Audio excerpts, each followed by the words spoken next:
Ahí está subiendo. Buen día, Natalia. Esto, listo.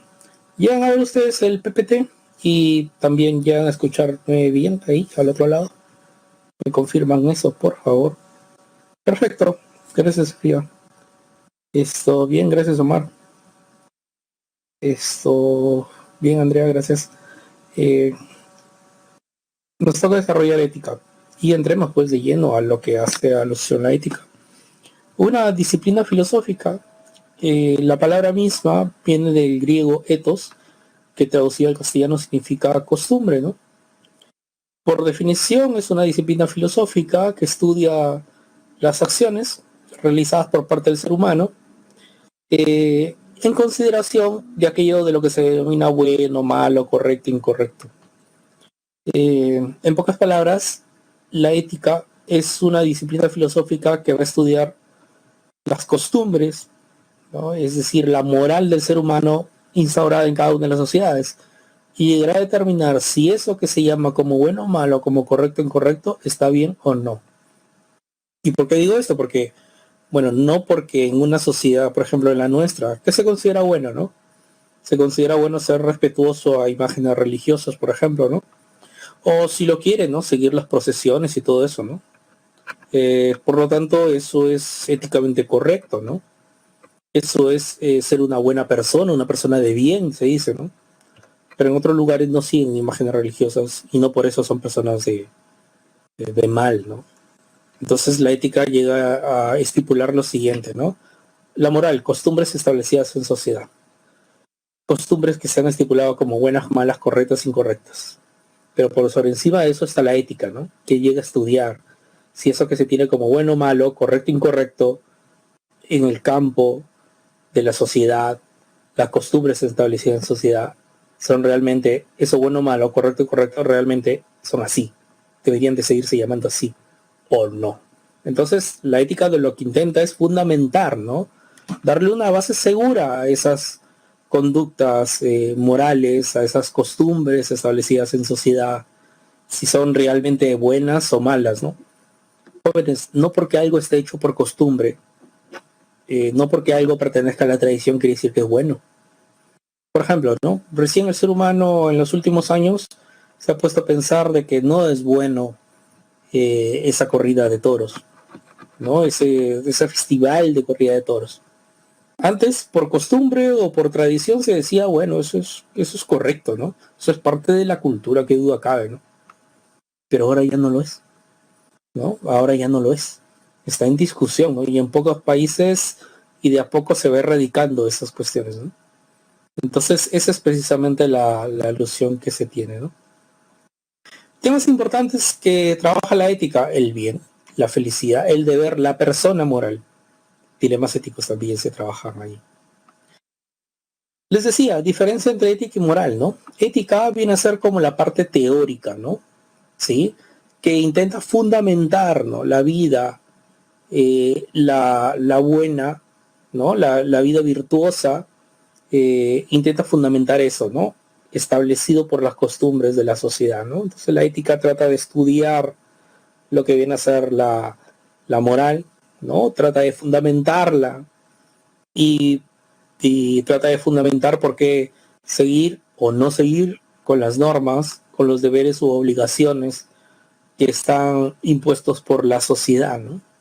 Entonces, insisto, ¿no? No porque la sociedad diga existen tales tradiciones, tales costumbres, por lo tanto deben de seguir así hasta el final de los tiempos, ¿no? O hasta el infinito. No, simplemente hay que constantemente revisar, ¿no? Revisar ello. Entonces, para eso está la ética, para revisar lo que viene a ser las conductas del ser humano, su comportamiento en cuanto a su relación con otros seres humanos, ¿no? Entonces, llegar a determinar eso, lo correcto, lo incorrecto, lo bueno, lo malo. Esa es propiamente la pretensión que tiene lo que viene a ser la ética con respecto a la moral, ¿no? Entonces, no son términos iguales. Insisto con esto porque generalmente cuando hacemos alusión a lo que se denomina como, eh, cuando hacemos alusión, jóvenes, a lo que se denomina los medios de comunicación, sí o no, que cuando un periodista está entrevistando a un político, Y este tipo le dice, no es ético, no le parece, y el político responde, sí, pues no es moral, ¿no? Entonces parece que los dos hacen alusión de que la ética y la moral es lo mismo, ¿no? Es como decir teoría e hipótesis, ¿no? La gente piensa que teoría e hipótesis es lo mismo. Y ya hemos visto en epistemología que no, ¿verdad? La hipótesis es la contrastación, perdón, llámese así, una tentativa de solución al problema, ¿no? Que debe ser contrastada, experimentada, y a partir de ahí recién puede alzarse una ley y después alcanzar a ser una teoría, ¿no? Entonces esto igualmente sucede en ética, ¿no? La gente piensa que ética y moral es lo mismo, ¿no? Pero no lo es, ¿no? Ética, disciplina filosófica que indaga las costumbres establecidas en sociedad, es decir, que indaga la moral, ¿no? Esa es la distinción que hay que tomar en cuenta de plano. Con respecto a la historia de la ética, miren ustedes, ¿no? Ha habido distintos personajes que han trabajado ello. Por ejemplo, con respecto a Sócrates, ¿no? Reflexionó sobre la virtud, ¿no? La virtud entendida como arete en griego, ¿no? Defendió el intelectualismo ético, sí, defendió esto. Sócrates pensaba que la virtud no se aprende, sí, esto de lo que se trata es de que yace en el fondo de nuestro ser algo que despertar, es decir, el ingenio, el talento, sí, el ser virtuoso está en el fondo de nuestro ser, hay que despertarlo eso, ¿no? Sócrates consideraba de que el hombre que conoce el bien va a actuar con rectitud. ¿Cómo es esto? El hombre que conoce el bien, es decir, el hombre que conoce lo que es la virtud, que conoce lo que es la justicia, que conoce lo que es la verdad. Si conoces todo eso, entonces actuarás con rectitud, es decir, serás virtuoso, hablarás con la verdad, serás justo. Esa es precisamente la cuestión, ¿no? Entonces, enriquece tus saberes, preocúpate por qué es la virtud, qué es el bien, qué es la verdad, qué es la justicia, ¿no? Entonces, a partir de que sepas ello, actuarás con ello, ¿no?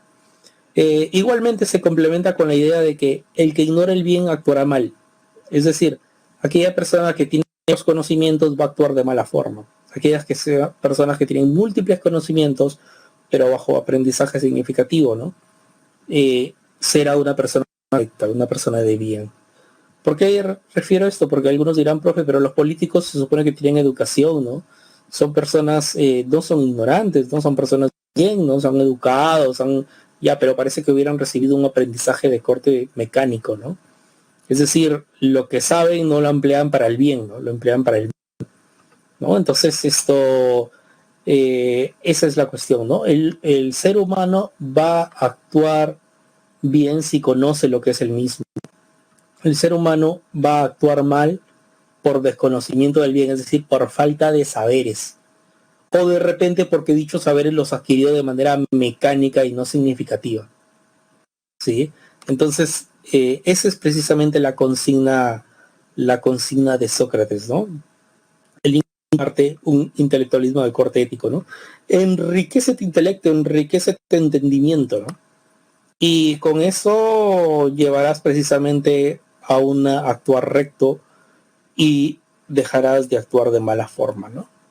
El mal, dice Sócrates, es por ignorancia. Una persona que obra mal es porque es ignorante. Si alguien es injusto es porque no conoce lo que es la justicia.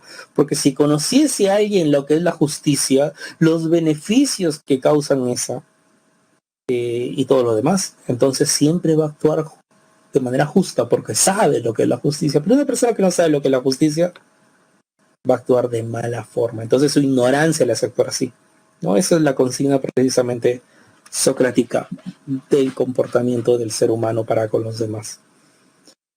Luego tenemos la posición aristotélica, ¿no? Que dice lo siguiente, ¿no? Propone una ética teleológica, ¿sí? Las acciones persiguen un fin. Defiende una ética eudemonista, es decir, el fin supremo de la vida es la felicidad.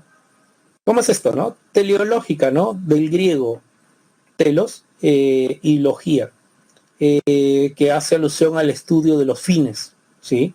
Eudemonista, que el fin supremo de todo ser humano viene a ser la felicidad, ¿no? Por eso ética eudemonista, la aristotélica, ética de cómo alcanzar la felicidad, ¿no? Ahora, la felicidad Dice Aristóteles, mucha gente equivoca el camino para alcanzar la felicidad. Por ejemplo, jóvenes, hay gente que piensa que la riqueza lo lleva a la felicidad, pero Aristóteles dice eso no es cierto, porque hay gente que tiene dinero y que no es feliz. Además, gente que tiene propiedades, dinero ahorrado en el banco, siempre se preocupa por ello. Que no me lo quite nadie, que nadie venga y me estafe. Entonces, el tener cosas, el tener dinero te hace preocupar por el mismo. Entonces, la riqueza más que llevarte a la felicidad te causa insatisfacción o preocupación, ¿no? ¿Cuántas familias hay que se pelean y se discuten por el dinero? Entonces, el dinero o la riqueza más que llevarte a la felicidad te lleva a la discordia, ¿no? Por otro lado, jóvenes, ocurre también lo siguiente. Esto, aparte de lo que viene a ser esto que se llama la riqueza, hay gente que piensa que el placer lo lleva a la felicidad, pero tampoco no es cierto. Porque imagínate algo que te cause placer, ¿no? Por ejemplo, el plato favorito de comida, de tu preferencia, te causa placer. Y si te causa placer, entonces dices que te lleva a la felicidad. Pero si eso es así, si esto te hace feliz, entonces para estar feliz a cada momento, cada instante de tu vida tienes que comer ese plato de comida.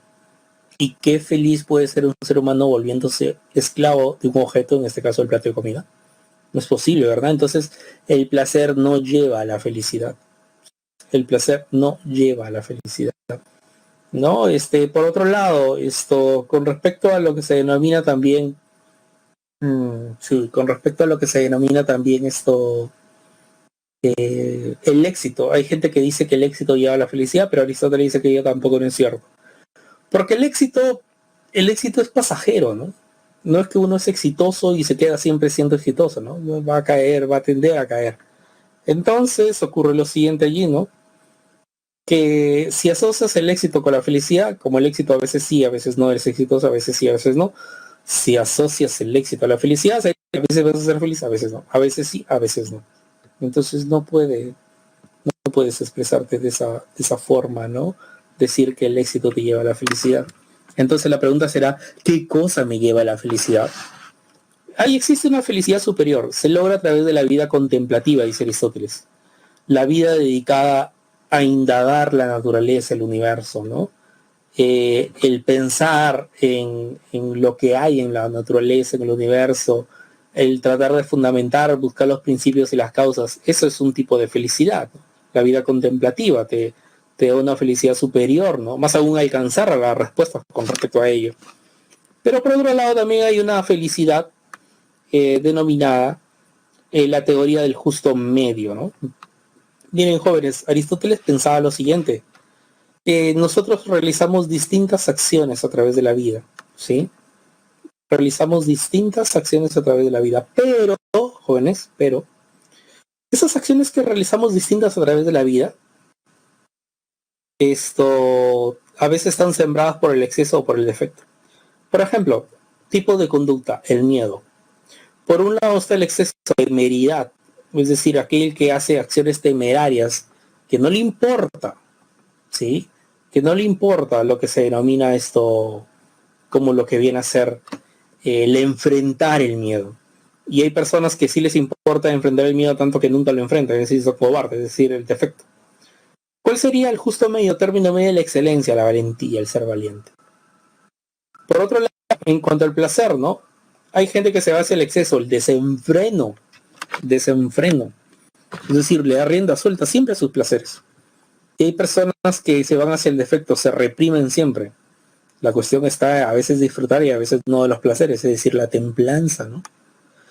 Por ejemplo, jóvenes, en el estudio, hay gente que se va hacia el exceso, ¿no? Estudia, termina su clase virtual y sigue estudiando, duermen poco, descuidan su persona, más aún que ahora no salen en cuarentena, no se bañan, etc. Pero la cuestión también está en no irse al extremo, es decir, hacia el defecto. Es decir, no estudiar. La cuestión está en encontrar el justo medio término medio de la excelencia. La virtud, tu razón lleva a que seas virtuoso. ¿Y qué te dice? Debo de encontrar horas de estudio, pero también horas de distracción. Ese es precisamente un justo medio término medio de la excelencia en la conducta del ser estudioso, ¿no? O del estudio.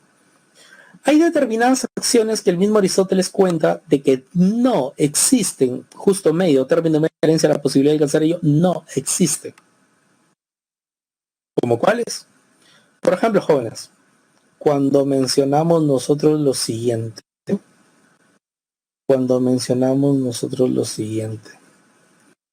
esto, el adulterio. El adulterio no tiene justo medio, término medio de la excelencia. Sí, no lo tiene, porque no puede decir el exceso, ¿no? Ah, le engaño siempre, el exceso. El defecto, ah, nunca he engañado. Entonces, como Aristóteles dice que debo encontrar el justo medio en las acciones, en mi conducta, por lo tanto, a partir de ahora, a veces sí, a veces no voy a engañar con la persona con la cual esté. No, ¿no es cierto? Entonces, no, hay acciones que no tienen justo medio, término medio de la excelencia, no puedes encontrarle ello. Igualmente, el homicidio, algunos dirán, no, hay personas que matan siempre, yo nunca, hay que seguir el justo medio, el término medio de la excelencia aristotélico, por lo tanto, a partir de ahora, a veces sí, a veces no voy a darle la vuelta a ello. No, no se puede. Por eso insisto, hay determinadas acciones que no tienen justo medio, término medio de la excelencia. ¿Sí? Con las que sí, entonces trata de buscar ello. A través de ello encontrarás la virtud, a través de ello entonces serás feliz, ¿no? Solamente seas feliz de una forma, con el justo medio, con el término medio de la excelencia, siendo virtuoso, apartándote del exceso y el defecto en las acciones, ¿sí? Aristóteles pensaba de que existe una virtud ética y una virtud ya no ética. Una virtud ética hace alusión a que se da cosas por costumbre. Por costumbre.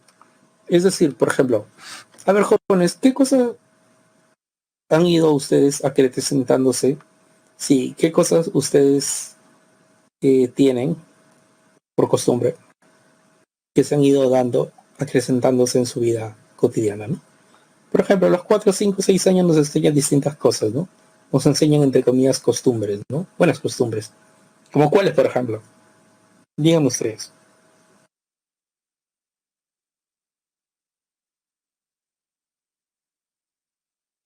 ¿Ninguna? ¿Sí? ¿No? Saludar. Claro, el ser respetuoso, ¿no es cierto? Profe Aristóteles decía que para alcanzar la felicidad se tenía que realizar buenas acciones. Sí, pero ya insisto, las buenas acciones solamente son cuando encuentres la virtud, aparte del exceso y del defecto. ¿Sí? Esa es precisamente la solución. No tomar nada ajeno, claro, claro que sí, no tomar nada ajeno, ¿no? Esa es una buena costumbre, precisamente, ¿no? Entonces son cosas que se adquieren a través de la costumbre y las virtudes éticas, ¿no? Como el respetar, como lo que viene a ser esto, el ser responsable, la puntualidad, el ser honesto, ¿no? Entonces esas cosas precisamente son las alusiones de Aristóteles. Y por otro lado están las virtudes dianoéticas, que se adquieren únicamente por la educación. Está la sabiduría, los saberes, y está el ser prudente producto de los saberes, ¿no? ¿Por qué? ¿Por qué prudente, no la prudencia? Porque uno tiene que ser prudente en actuar y en hablar, sí, tiene que ser prudente con respecto a eso. Sí, tiene que ser prudente con respecto a ello, ¿no? Esto tiene que ser muy prudente con respecto a ello, en el actuar y en el hablar. Y para eso están los saberes, ¿no? Que te ayudan a ello. Ahora, insisto, tú dirás, profe, pero hay determinadas personas que tienen títulos, no sé, maestrías, doctorados, pero parece que no son imprudentes en su actuar y en su hablar, ¿no? Los políticos, por ejemplo, ¿no? Sí, pero esas personas parece que han recibido educación no de manera significativa, sino de manera mecánica.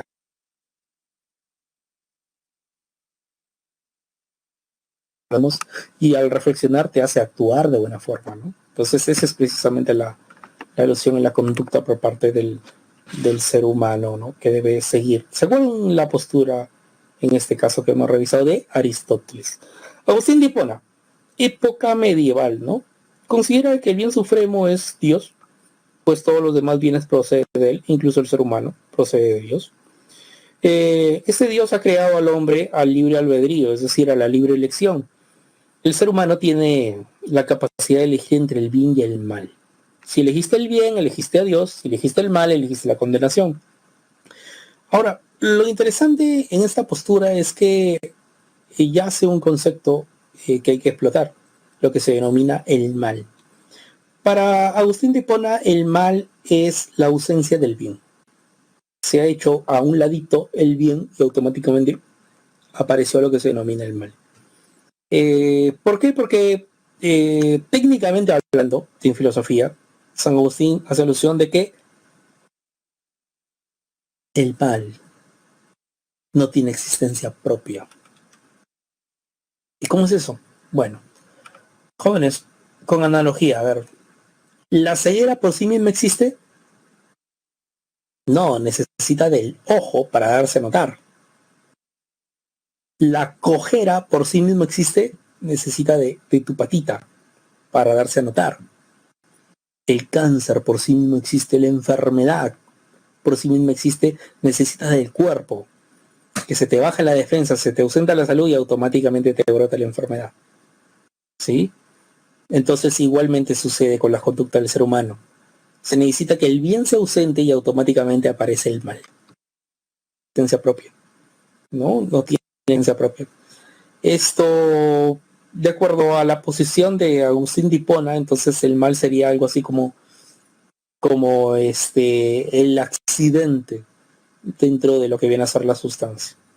Técnicamente hablando, o si lo quieren, ¿no? Simplemente aquello que aparece producto de que algo se ha hecho a un lado, ¿no? Esa es precisamente la posesión de lo que se tiene como el mal en relación del bien. Ahora, el ser humano posee libertad para elegir el bien y el mal. Tiene libre albedrío, pero es responsable de sus acciones.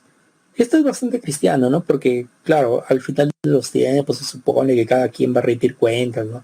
Si elegiste el camino del bien, si elegiste el camino del mal, y vas a ser responsable, ¿no? Es decir, si elegiste el camino del bien, agarras el paraíso, si elegiste el camino del mal, te agarras el infierno.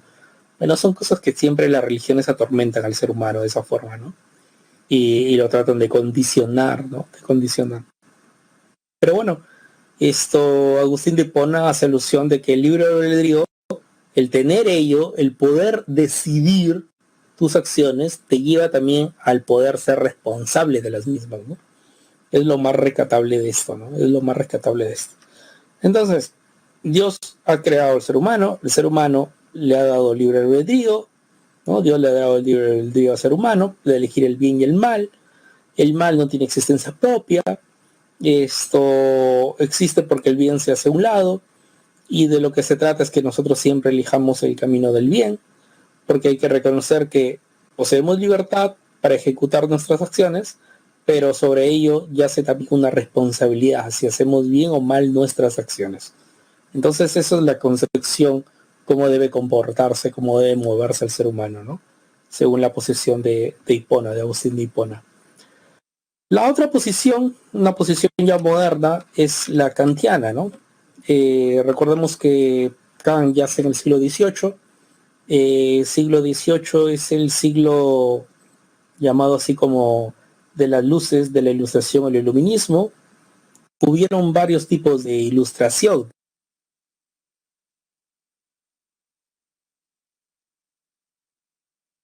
Varios tipos de ilustración hubieron, como por ejemplo la ilustración española, italiana, inglesa, eh, alemana, francesa, que esta última es la que más trascendencia tenía en el mundo, ¿no? Por las ideas de cambio y revolución política.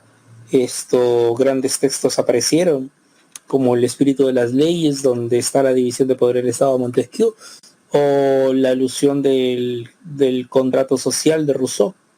Pero bueno, en este caso veamos la parte alemana, ¿no? De Manuel Kant. Manuel Kant piensa que al ser humano hay que verlo siempre como un fin en sí mismo, nunca como un medio para alcanzar un objetivo personal.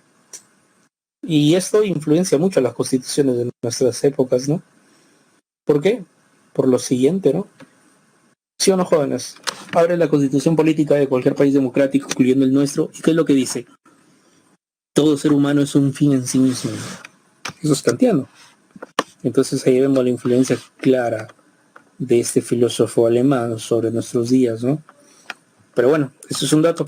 Lo otro, el bien es la buena voluntad, ¿sí? Y tu voluntad va a ser buena cuando realice un acto puro, que no espere una recompensa. ¿Qué significa eso? que tú realices un acto puro, que realices una acción sin nada a cambio. Esa es la cuestión, ¿no? Esa es la cuestión.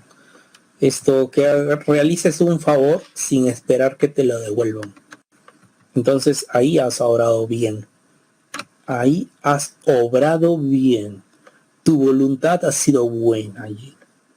Criticó las concepciones morales que hacen énfasis en las ventajas y desventajas que podemos recibir al realizar acciones, como la ética cristiana, por ejemplo, que te dice, si quieres alcanzar la vida eterna, si quieres llegar al lado de Dios, de lo perfecto, entonces ama a tu prójimo, quiere a tu prójimo.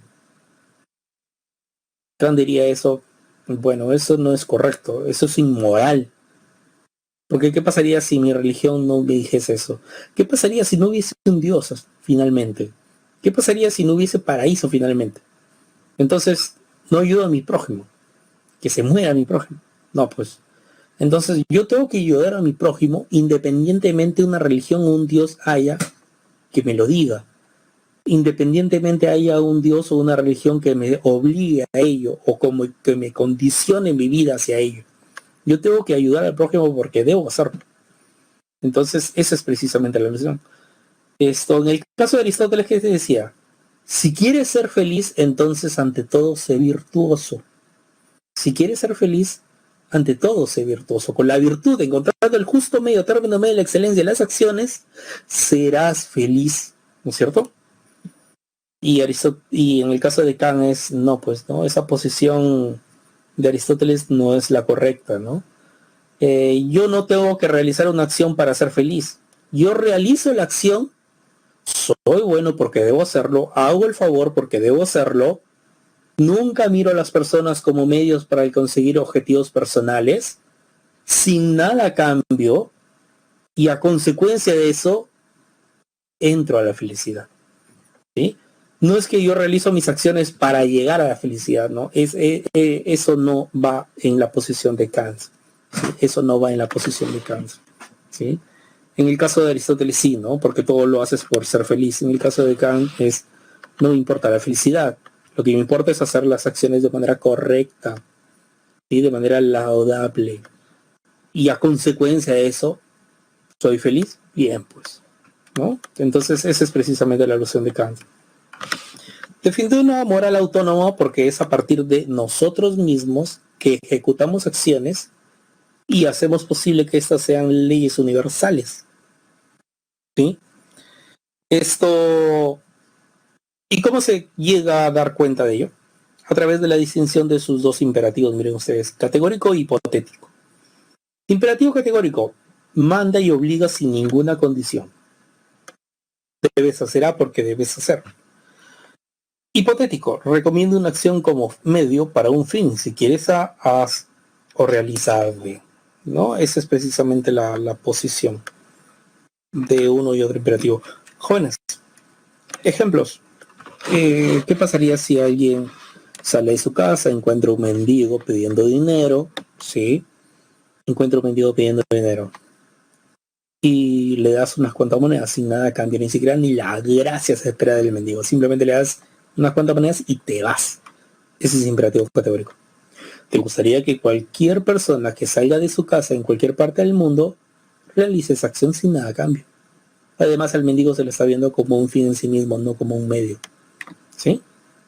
Punto 1. Punto 2. Esa misma acción. Mira lo siguiente, alguien sale de su casa, encuentra un mendigo, pasa nomás, pero después se acuerda que tiene un familiar enfermo en casa y se acuerda que su religión le dice que Dios todo lo bueno lo ve y premia por las buenas acciones. Esa persona retrocede sobre sus pasos, mira al mendigo, le da unas cuantas monedas y se pone a esperar la ayuda de Dios. Esa acción no es un imperativo categórico, no es una acción moral, no es una acción correcta, es aquí. Incorrecto, inmoral, imperativo patético. Porque para empezar, no puedes llegar a universalizar esa acción. Si universalizas la acción, ¿qué sería? Cada vez que alguien tenga un familiar enfermo en casa, salga de la misma, busque un mendigo, de unas cuantas monedas y después pongas a esperar la ayuda de Dios. Sería un absurdo. Además, al mendigo no se lo está viendo como un fin en sí mismo, se lo está viendo como un medio para alcanzar un objetivo personal. He retrocedido sobre mis pasos, me he sacado unas cuantas monedas, te he dado unas cuantas monedas, no es porque me interese esa. sino simplemente porque mi religión dice que Dios todo lo bueno lo ve y premia por las buenas acciones y yo quiero que sane pronto a mi familiar. Prácticamente eso es lo que le estoy diciendo. Sí. Entonces, esa es precisamente la distinción que ya hace entre uno y otro imperativo, ¿no? ¿Cuántas veces uno ha subido a un bus, jóvenes?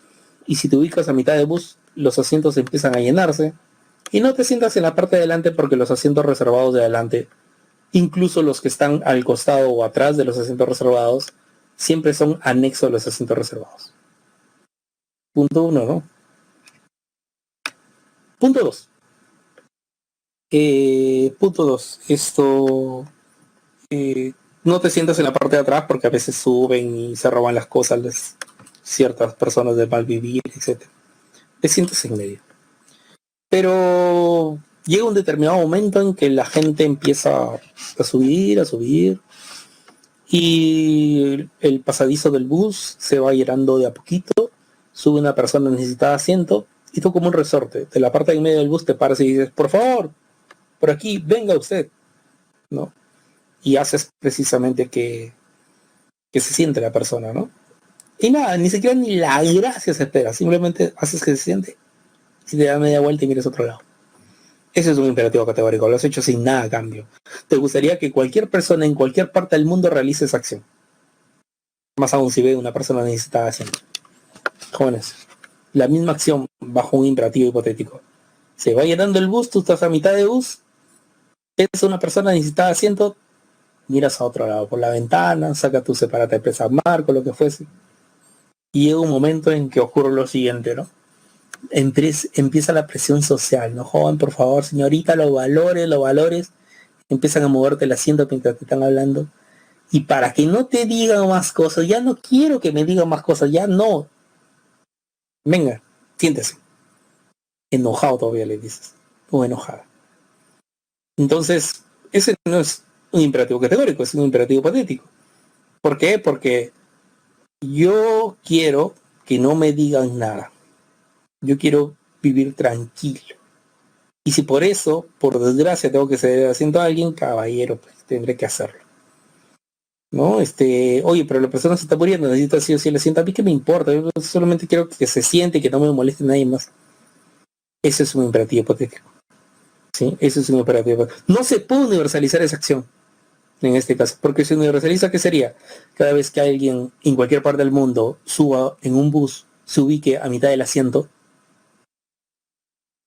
espere que le llamen la atención, espere que te muevan el asiento y a partir de ahí puedes cederle el asiento. Sería un absurdo universalizar eso, ¿verdad? Por eso termina siendo imperativo hipotético, pues. Por ello, termina siendo imperativo hipotético. ¿Sí? Entonces, esa es precisamente la alusión que se tiene que tener, ¿no? Entonces, lo que sostenía Aristóteles se basaba en el imperativo hipotético. Para Kant, sí. Para Kant, sí. Incluso Kant critica duramente a Aristóteles. Le dice que su ética es de corte materialista. ¿Y cuando es una ética materialista para Kant? No tiene nada que ver con el materialismo, con el marxismo, no tiene nada que ver con eso, por su caso. ¿Cuándo estamos hablando de una ética materialista para Kant? Para Kant estás hablando de una materialista cuando es una ética que te condiciona. Aristóteles dice, si quieres ser feliz, entonces sé virtuoso. Te está condicionando.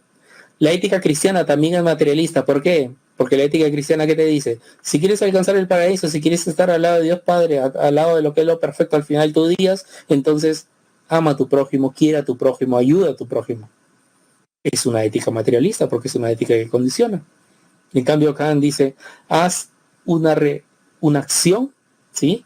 La que tú quieras, tomando en cuenta que se convierta en una norma, en una ley universal, ¿no? Siempre mirando a las personas como un fin en sí mismo y nunca utilizándolas como un medio para alcanzar un objetivo tuyo personal, ¿sí? Entonces, si realizas esa acción, ya no estarás haciendo una ética materialista, ¿no? Como la aristotélica o la cristiana. Estarás siguiendo una ética autónoma, una ética formal, ¿no? Es decir, una ética que hace acciones, que hace que el ser humano haga acciones correctas sin nada a cambio, ¿no? Entonces, eso es precisamente lo que quería Kant, ¿no? Bien. Entonces, esa es precisamente la alusión que se tiene. Y después entramos a John Stuart Mill, ¿no? El utilitarismo. Jóvenes, esto es importante lo que voy a decir, ¿eh? No se olviden esto, ¿eh?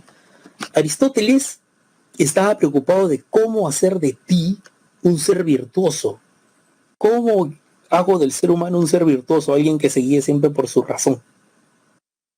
En el caso de Kant, piensa en las acciones, como entre mi persona y el mundo, ¿no? Entre mi persona y el mundo, ¿sí? Entre mi persona y las demás personas. Ese tránsito entre yo y el mundo, o yo y las personas, esas acciones, es lo que le importa acá. Y quieren que sea siempre seguidas bajo el imperativo categórico. ¿Sí? En cambio, a John Stuart Mill no le importa el ser humano mismo, el que sea virtuoso.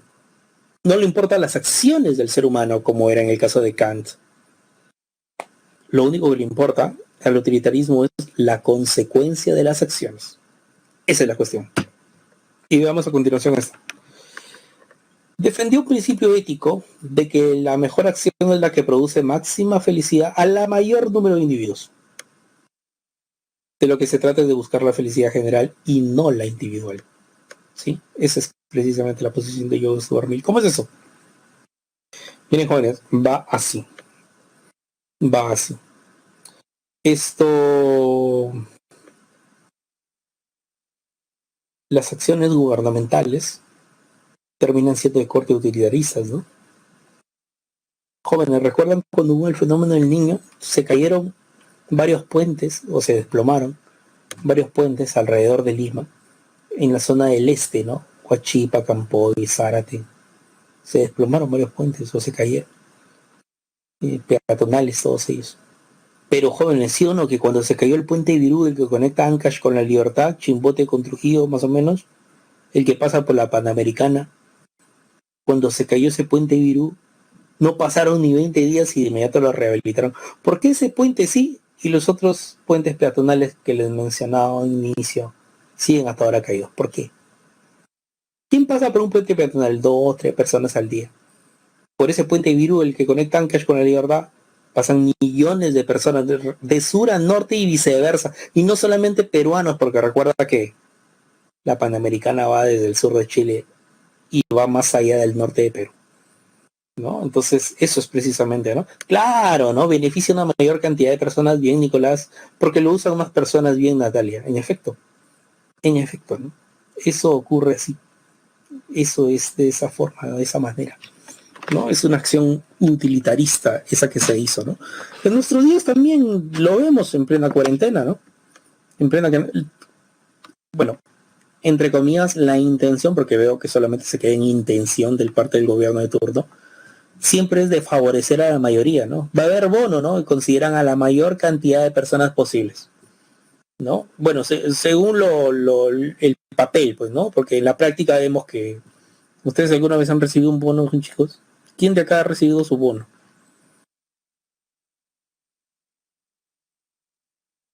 O todos son menores de edad, ¿no? Debe haber alguien ahí que tenga 18, ¿no? Y debe haber recibido su bonación, ¿no? 16, pues entonces no es posible, ¿no? Solamente con DNI azul podía recibir. 19, ¿y recibiste algo, Cristian? 18, Joan, ¿recibiste? No, nada. ¿Ya ven? ¿Conoces a alguien que le haya tocado uno? Ya, vamos a ponerle así, ya ustedes no. Ya, mi primo dice, ya, bueno, uno. Pero ha mencionado mi prima, ya van 2. O ya, mi abuela, ya, pongámoslo así. ¿A cuántas personas hay que tú conoces que han recibido bono? Los cercanos a ti, ¿no? Los cercanos a ti. Uno, ya, uno. Uno. 4, wow. Ninguno, 2, 0, 2, ya, bueno, 1.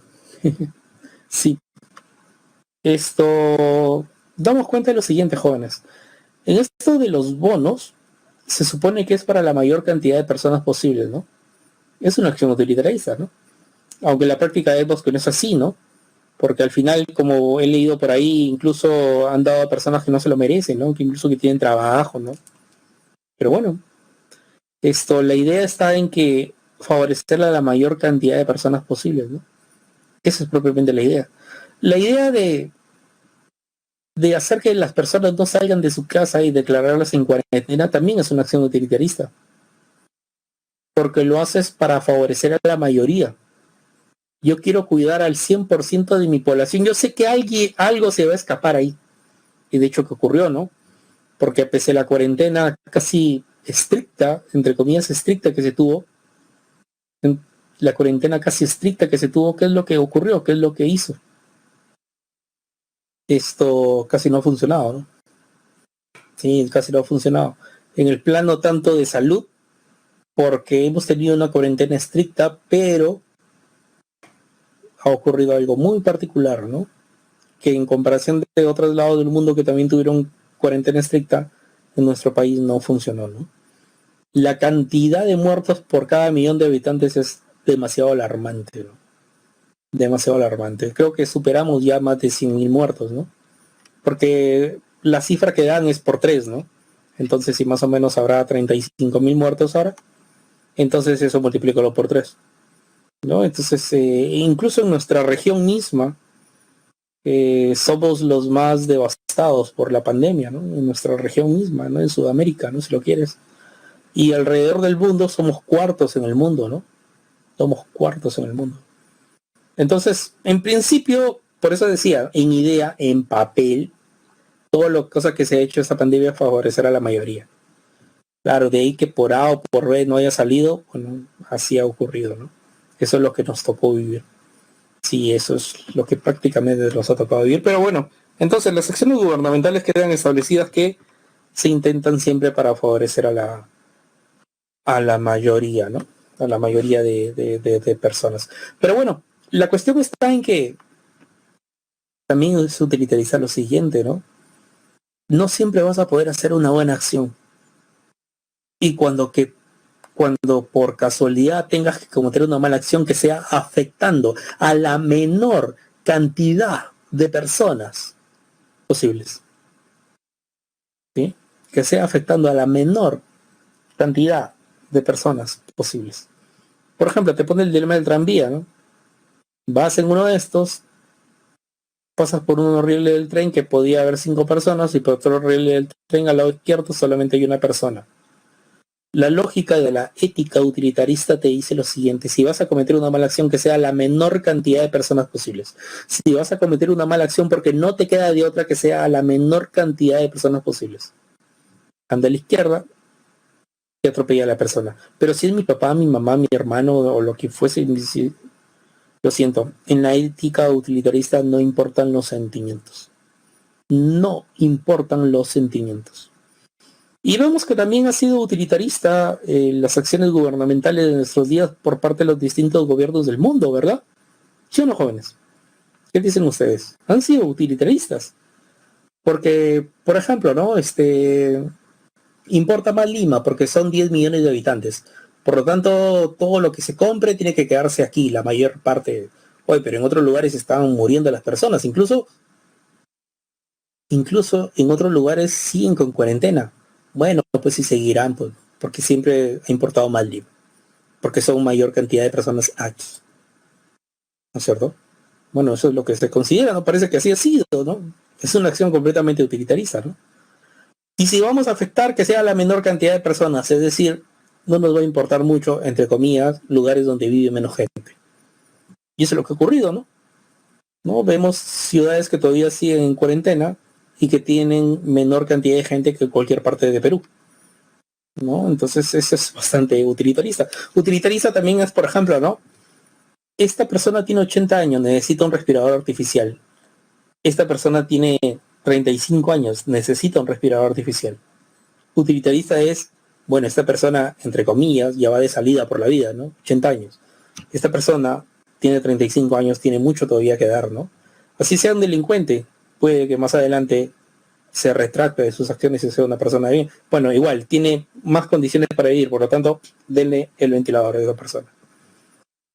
No solamente en Perú, en todas partes del mundo ha ocurrido. las acciones utilitaristas justo se han puesto y se han manifestado en esta pandemia, ¿no? Es lo que nos toca y es lo que nos tocó vivir, ¿no? Bueno, por otro lado,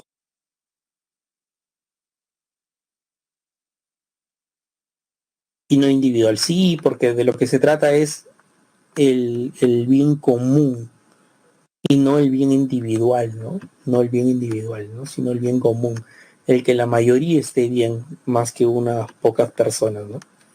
Esa es precisamente la ilusión que se tiene. Y con respecto a lo que es la ética y humor, pero si el delincuente no afectaría a más personas que esté vivo, sí, pero se trata de la condición misma, ¿no? Es decir, tú lo pones a futuro, ¿no? Si tú lo pones a futuro, entonces dirías, pero este anciano, si le das la vida a él en el próximo año, no haría feliz a toda su familia, porque tendría más tiempo para con la misma. Este anciano no estaría haciendo también el bien, porque ¿qué pasaría si el anciano es un millonario o si el anciano tiene un fondo de pensiones muy bueno, tanto así que mantiene a su familia, ¿no? No terminaría haciendo el bien, entonces ¿por qué no le damos a él? No, pues no tenemos que pensar en lo que esas personas hagan, sino en la proyección de vida, ¿no? O sea, el utilitarismo se hace a partir de de tomar en cuenta una proyección propiamente de vida, no de los sentimientos que nos puedan encontrar, ¿no? Entonces, en la proyección de vida útil, ¿quién es el que tiene vida útil, ¿no? Aquella persona de 80 o de 35, obviamente el de 35, así sea un delincuente, lo que fuese, igualmente una proyección de vida, de posibilidades de vivir, si lo quiere, es el de 35, no de 80. El de 80 puede estar hasta 3 meses, ¿no? Finalmente se muere. O puede estar un día y finalmente se muere. En cambio, las posibilidades para que la persona de 35 sobreviva son mayores al de 80, ¿no? Entonces, ese tipo de utilidad es la que se balancea, ¿no? Ese tipo de utilidad es la que se balancea. La que se pone en la balanza, si lo queréis. Timur, el bien es un concepto indefinible y por tanto imposible de definir mediante la razón. Sí, el bien y el mal, diríamos, ¿no? No son cuestiones definibles con exactitud, con precisión, ¿no? Siempre se dice el bien y el mal es esto, es aquello, es por lo otro de acá, lo otro de aquello y demás. Pero nunca se llega a una precisión, ¿no? Nunca se llega a un consenso, que todos vean por igual qué cosa es el bien, ¿no? Entonces, bajo ese criterio de que no tiene exactitud el señalar, el conceptualizar, el definir lo que es el bien, como no tiene exactitud, entonces es un concepto simple. Es un concepto simple. ¿No? Entonces, simple es eso, ¿no? Es decir, aquello que no puede ser capaz de definirse de manera exacta y precisa como el bien. Y por lo tanto, ¿qué cosa sería el bien? Sería una intuición moral. La intuición, ¿no? Por ejemplo, la intuición nos dice aquí, es una intuición un poco tendenciosa religiosa, ¿no? La intuición nos dice aquí que dos personas del mismo sexo tomar de la mano es malo. Pero en otros lugares del mundo vemos que eso no es malo, eso es algo normal. ¿No? Lo consideran incluso como bueno, ¿no? Bueno, han decidido hacer eso y son felices así y bien por ellos, ¿no? No les hacen daño a nadie. Bueno, entonces eso es precisamente una intuición moral, ¿no?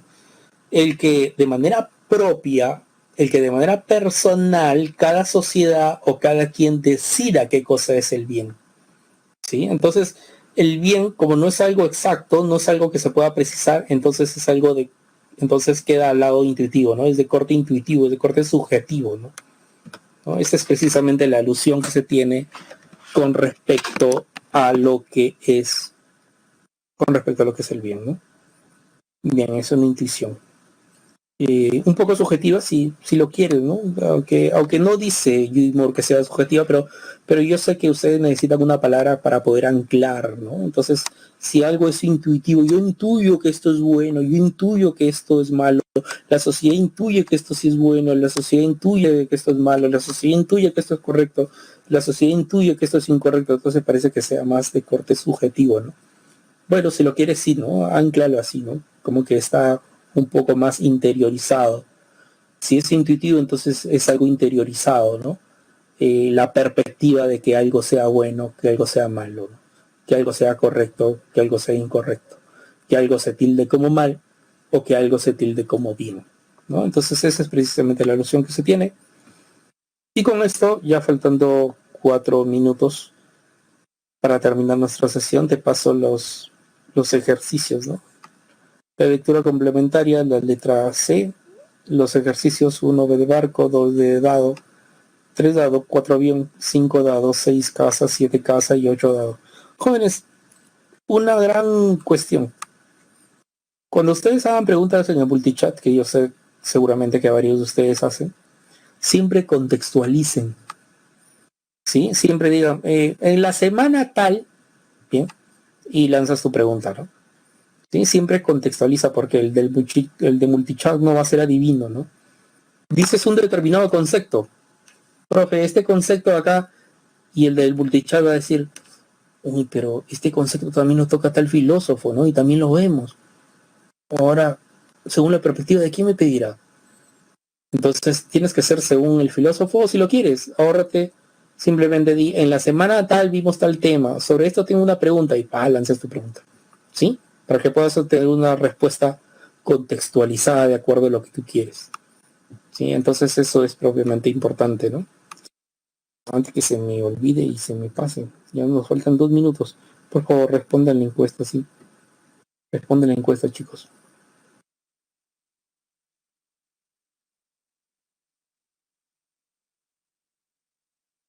Ustedes son 32 personas. Y veo que solamente me han respondido. Ah, no, faltan 3 ya. Respondan más, por favor. Sí, ya listo. Ya está. Bien. Eh, sí. Bien, chicos, gracias a ustedes. Faltan todavía un par de minutos. No sé si tengan alguna pregunta. Podemos resolver alguna duda. Si no, bueno, ya. Nos quedamos allí. Nos quedamos allí por el momento.